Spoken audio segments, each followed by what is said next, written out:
জঙ্গল লাগোয়া এলাকার কৃষকরা হাতির তাণ্ডবে অতিষ্ঠ। প্রতিনিয়ত ফসল নষ্ট হওয়ায় তারা একের পর এক বিক্ষোভে সামিল হচ্ছেন। গতকাল মোরারঘাট রেঞ্জ অফিসে বিক্ষোভ দেখান ক্ষতিগ্রস্ত কৃষকরা। যদিও বিক্ষোভের পরও বন দপ্তরের পক্ষ থেকে তেমন কোনো উদ্যোগ দেখা যায়নি বলে অভিযোগ। বিক্ষোভ শেষে কৃষকরা বাড়ি ফিরলেও রাতেই আবার হাতির তাণ্ডবে ক্ষতিগ্রস্ত হয় একাধিক ফসলি জমি। বনকর্মীরা সময়মতো ঘটনাস্থলে না পৌঁছানোর ফলে ক্ষতির পরিমাণ আরও বেড়ে যায় বলে অভিযোগ। আজ সকালে আবারও বিক্ষোভে সামিল হন কৃষকরা, এবার বিন্নাগুড়ি বন্যপ্রাণ রেঞ্জ অফিসে। এ বিষয়ে কৃষকরা কি বলছেন শুনে নেব। মানে উত্তর চানাদেবিয়া থেকে আমরা আছি, হাতির পুরা অত্যাচার ওই চিন্তা আসছি। মানে এখানে রেঞ্জ অফিসে তোমার এই বন দপ্তর রেঞ্জ অফিসে আসছি। এই কারণে মানে আমাদের ওখানে হাতির প্রচুর অত্যাচার মানে ধান পুরা খাইয়ে দিচ্ছে। প্রতি রাতেই কি হাতি বেরোচ্ছে? প্রতি রাতে মানে মোটামুটি 30-35টা 40টা এরকম পায়। কি ক্ষতি করছে? ধান ক্ষতি করছে। গ্রামের সব মানুষ মানে বাড়ি প্রতি একজন দুজন করে আসছে, সব তো আসা অসম্ভব। মানে গরু ছাগল আছে, এই জন্য একজন দুজন করে আমরা সবাই আসছি। কি বললেন বন দপ্তরে? বন দপ্তরে বললাম আমাদের হাতি অত্যাচার করতেছে, দুই একটা লাইট দাও বলতেছে, আমরা লাইট দিতে পারবো না। দুই একটা ফটকাটা এখন বলে কালী পূজার সময় ফটকার বলে পুরা বলে কেরাসি, এই জন্য লাইট দিচ্ছে না, লাইটও দিচ্ছে না। মানে লাইট বলে ওখানে উপরে পারমিশন নাই, মানে এক্সট্রা ভাবে লাইট দেওয়া। এই জন্য মানে আপনারা যা দাবি জানাচ্ছেন সে বন দপ্তর সেগুলি দিচ্ছে না। তাহলে এখন আপনারা কি করবেন? কিভাবে হাতি তাড়াবেন? কি যুক্তি দিল? কিভাবে হাতি বললো তোমার আমরা আজকের থেকে তোমার টিমটা অল্প পর মানে বেশি করব, মানে তোমাদের ওখানে বন দপ্তর যায় ঠিকই, কিন্তু ঠিক মতন সঠিক সময় পৌঁছে না বন দপ্তর। এখানে হাতি তো বিঘাকে বিঘা মানে পুরা খাইয়ে যাচ্ছে। এটা কি প্রতি রাতেই হচ্ছে? প্রতি রাত্রে হচ্ছে। বন দপ্তর বললো আমরা কিছুই দিব না, অথচ আপনারা এখন অসহায়। তাহলে এই সমস্যাটা কি করে সমাধান করবেন? বন দপ্তর এখন বললো কি এখন আমি হেড অফিসে পাঠাবো, উপর মহলে আমার তো হাত বান্ধা, এখন আমি হেড অফিসে পাঠাবো। এখন হেড অফিস কি করে না করে। এখন এটা আপনার কোন রেঞ্জ অফিসে আসছেন আজকে? এটা তোমার বিন্নাগুড়ি রেঞ্জ অফিস। কোথা থেকে আসছেন? আমরা উত্তর চানাডিপা থেকে আসছি। আপনার নাম? আমার নাম গোপাল রায়, বাড়ি চানাডিপায়। চানাডিপা। রেঞ্জার অফিসে গেছিলাম, প্রথমে রেঞ্জার অফিসে গেছিলাম, ওনারা ছিল না, সবাই ডিউটি। মন্ত্রী আসছিল কালকে বামনডাঙ্গা চলকাতে, ওরা সবাই ডিউটিতে ছিল।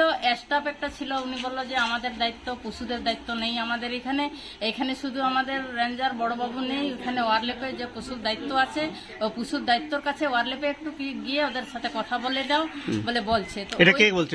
কোন রেঞ্জ স্টাফ ছিল? কোনখানে বলছে? খুঁটিমারি? না এই গোয়ারকাটা রেঞ্জার অফিসে। ও গোয়ারকাটা রেঞ্জ বলছে। হ্যাঁ, ওইখানে পাঠাইছে। তো কালকে আসতে পারলাম না, সময় ছিল না। তারপরে আজকে ওয়ারলেপ অফিসে সবাই চলে আসলাম। এই কারণ আছে যে আমাদের যেটুকু ধান বেঁচে আছে, যেটা চলে গেছে, কিন্তু যেটুকু বাঁচছে সেটা বাঁচানোর জন্য চেষ্টা করতে লাগবে। চানাডিপা এলাকায় বলে একটা টাওয়ারের ব্যবস্থা বা একটা কিছু ক্যাম্পের ব্যবস্থা, যে একটা কিছু ওয়ারলেপের ব্যবস্থা, কিছু ছেলেদেরকে চাকরি দেওয়ার জন্য একটা কিছু তো ব্যবস্থা করতে লাগবে, না হলে তো আমাদের গ্রাম বাঁচবে না। কি কেন বাঁচবে না? কিসের দ্বারা ক্ষতি হচ্ছে? হাতি খেয়ে নিচ্ছে সম্পূর্ণ। একটার থেকে দুইটা নেই, একদম 20 থেকে 200 থেকে 300 অব্দি হাতি আসতেছে। কোথায়? আপনাদের গ্রামে? আমাদের গ্রামে, চানাডিপা গ্রামে। কখন আসছে? রাত্রে আসছে, 6টার থেকে শুরু হয়ে যায়, রাত ভর অব্দি খায়। তো অতটুকু ডিউটি করেও যদি ধানটা বাঁচাতে না পারতেছি, ওই জন্য বাধ্য হয়ে ওয়ারলেপে বসে আমাদের আসার কথা, যে কিছু আমাদের গরিব মানুষের জন্য দাবি রাখার জন্য, ওই জন্য আমরা এখানে আসার কথা। কোথায় গ্রামের সবাই আসছেন কি আজকে? হ্যাঁ, সবাই একজন করে সবাই আসছে। কথা কি বললেন আজকে বন দপ্তর? আমরা বললাম যে কি আছে আমাদের এখন শেষ করে দিচ্ছে, আপনারা কি ব্যবস্থা করেন, বা একটা বাড়ি একটা করে লাইট দেন, নাকি একটা টাওয়ার করে দেন, বা একটা ক্যাম্প করে দেন, কি ব্যবস্থা করে দেন, তার ব্যবস্থাটা শোনার জন্য আমরা ওয়ারলেপে বেশি আসার কথা আমাদের। রাতে কি ফরেস্ট যাচ্ছে না ওখানে? যাচ্ছে, কিন্তু টিম দুটো যাচ্ছে, কিন্তু অতিরিক্ত মানে তো সবারই হাতি আসলে তখন কি থাকছে না? হাতি যখন থাকছে তখনও থাকছে, কিন্তু এলাকাটা সম্পূর্ণ এলাকাটা হাতি অত্যাচার করতেছে। আচ্ছা, আজকে এইদিকে তাড়াচ্ছে, অন্য জায়গায় অন্য গ্রামে চলে গেছে, ওইখানে তাড়াচ্ছে, তখন অন্য খেতে খাচ্ছে। তো সম্ভব, বাড়ির গ্রামের লোক তো অত সম্ভব। আপনারা যে দাবি রাখছেন সেই দাবিগুলি নিয়ে কি বললো? দাবিগুলো বলছি এখন, তখন বলতেছে যে অ্যাপ্লিকেশন লিখে সবার সিগনেচার করে দেখতে এখানে দিবেন, তারপরে আমরা বিডিও অফিসে দিবেন, তারপরে আমার এইখান থেকে বড় যারা আছে আমাদের টিম, তাদের সাথে কথা বলবো, তার ব্যবস্থা আমরা করবো বলতেছে। আপনার নাম? আমার নাম সুকুরমণি গাও। আপনি কোথা থেকে আসছেন? আমি চানাডিপা থেকে। চানাডিপা থেকে। ঠিক আছে।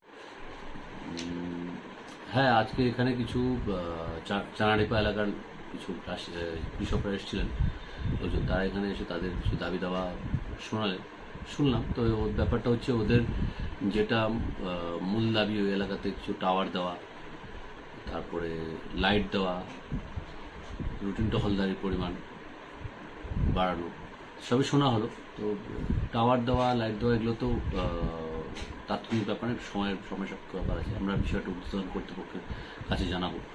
আর রুটিন টহলদারির বিষয় যেটা ওখানটাতে কন্টিনিউয়াসলি আমাদের বিগত 1 মাস যাবত ওখানে ওই এলাকাতেই হাতির উপদ্রবটা বেশি, সবচেয়ে বেশি হাতি কনসেন্ট্রেট হয়ে ওখানেই আছে। যে কারণে ওইসব এলাকাতে আমাদের প্রতিদিন ওখানেই পেট্রোলিং করা হচ্ছে, পেট্রোলিং করে হাতি তাড়ানো হচ্ছে। দল হাতি এবং স্বাভাবিকভাবে একটু ক্ষয়ক্ষতির পরিমাণটা বেশি হয় দল হাতি থাকলে পরে। তো আমরা যতটা সম্ভব আমাদের তরফ থেকে পেট্রোলিং করে সেই এলাকাতে যতটা সম্ভব হাতিকে আমরা তাড়িয়ে দিচ্ছি। সেখানে আমাদের কিউআরটি টিমও আছে, সেই কিউআরটি টিমগুলোকেও আমরা মোবিলাইজ করছি, তারাও হেল্প করছে তাদেরকে কিছু লাইট ক্র্যাকার দেওয়া হয়েছিল বিগত দিনে। আগামী দিনেও কিছু লাইট এবং ক্র্যাকার দেওয়া হবে। আমার চাহিদাতে দাবি শোনা হয়েছে, সেটা বুঝে আলোচনা করে পরামর্শ আলোচনা করে তারপরে সেই ব্যাপারটা ওদের সাথে আবার ডিসকাশন করা হবে। এছাড়া হাতির সমস্যা মেটাতে মানে রোজই রাতে হাতি আসে, তাদের বক্তব্য। তাহলে সেই জায়গাটা কি হাতির দল কি সেই জঙ্গলে এখন আপাতত রয়েছে কিছুটা? হ্যাঁ, অ্যাকচুয়ালি একটা হাতির বড় হাট পার্শ্ববর্তী মরাঘাট রেঞ্জের জঙ্গলে আছে। সেই হাটটাই বেরোচ্ছে ডেলি খাবারের সন্ধানে। তো আমরা তার দিকে নজর রাখছি যাতে সে হাতির দলটাকে দ্রুত সম্ভব জঙ্গলে ঢুকিয়ে দেওয়া যায়, এবং আমরা প্রতিদিনই সেটাকে ভালোভাবে কাজ করতে পারছি এবং সেটা ঢুকিয়ে দেওয়া হচ্ছে। তৎসত্ত্বেও লোকজনের কিছুটা ক্ষতি হচ্ছে, সেটা সরকারি তরফ থেকে যদি সরকারের কাছে যদি আবেদন হয় ডিপার্টমেন্টের কাছে, তাহলে তার ক্ষতিপূরণ নিয়ম মতন দিয়ে দেওয়া। আপনার স্যার পরিচয়? আমি Himadri Debnath, range officer, Brindabani wild life.